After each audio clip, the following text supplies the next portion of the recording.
Government of Myanmar wants you out of those old gasoline-powered vehicles and into a newer EV model. But can the electrical grid in Myanmar support this? Hello everyone, it's Asean Anthony, and in this video, Myanmar's forced EV revolution. Now, just recently, Myanmar has talked about these new EV rules that will force motorists to trade in older vehicles that are about 20 years old, and you are supposed to get a newer EV model. Now, this new trade-in program will allow motorists to surrender their old vehicles so they can receive approval to import a newer EV model, but with foreign currency. Why are they doing this? Are they doing this to modernize? Are they doing this to lower gas consumption? Are they doing this to earn more foreign currency? Or are the reasons unrelated?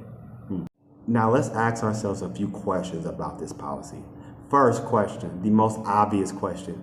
Can the electrical grid in Myanmar even handle the needs of these newer electric vehicles? No. The electrical grid currently in Myanmar covers about 46 to 54% of Myanmar, and there's enough problems with the electrical grid as it is.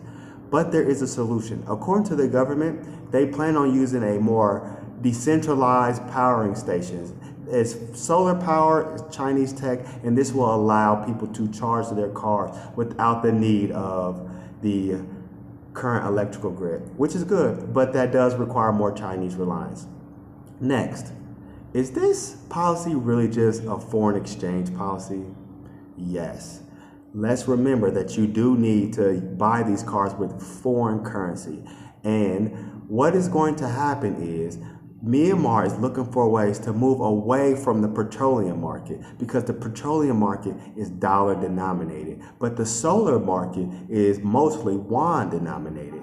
And Myanmar does not have a lot of the US dollars because of the sanctions, but Myanmar does have a lot of Chinese yuan. So this is actually kind of smart. Now, another question, why come Myanmar just can't produce its own electricity if they have plenty of natural gas? And natural gas is the main ingredient. Well, this is where things get tricky. The natural gas that's in Myanmar has already been sold decades ago. Now, when we get the natural gas from the ground in Myanmar, that natural gas has already been promised to China and Thailand with these long-term ironclad contracts. So what's the solution? There's no solution to that. You actually have to honor these contracts. So there's really nothing you can do about that. Next question.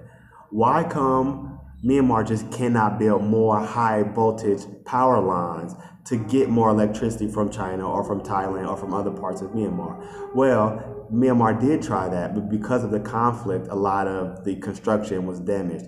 Also, Myanmar cannot take out the loans needed to build these high voltage power lines because the World Bank and the Asian Development Bank will not give Myanmar any loans because of sanctions.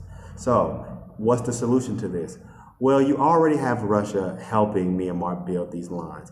China is also going to build more high voltage lines in Myanmar, but this will be a part of the BRI project, the Belt and Road Initiative in Myanmar called the Chinese Myanmar Economic Corridor. So those power lines from China are coming. You just kind of have to give it some time.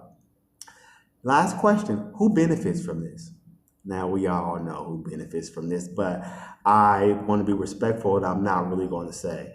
So the imported vehicles that come from China, this is actually a sector of the economy that's dominated by two children of the leader of Myanmar, okay? I'm not going to say their name, but they are the people that stand to directly benefit from this policy. We all know this. I don't want to say more about this. Is this a problem? Well, not for the government. So, and it doesn't necessarily mean it's a problem. This will mostly be a problem for the taxi drivers, the people driving these old trucks, the people who rely on the transportation services to get around. But I highly doubt that this policy is enacted with full force, because it's very unreasonable to think that Myanmar has the capacity to dispose of all of the old cars. Because once you get new EVs, what are you going to do with the old cars? Where are you going to put them? How are you going to dispose of them? What are you going to do with those parts? What are you going to do with all that extra trash? I don't think Myanmar is ready to answer that question yet. So I don't know, but I think this is a policy that we will see enacted gradually as the years go on.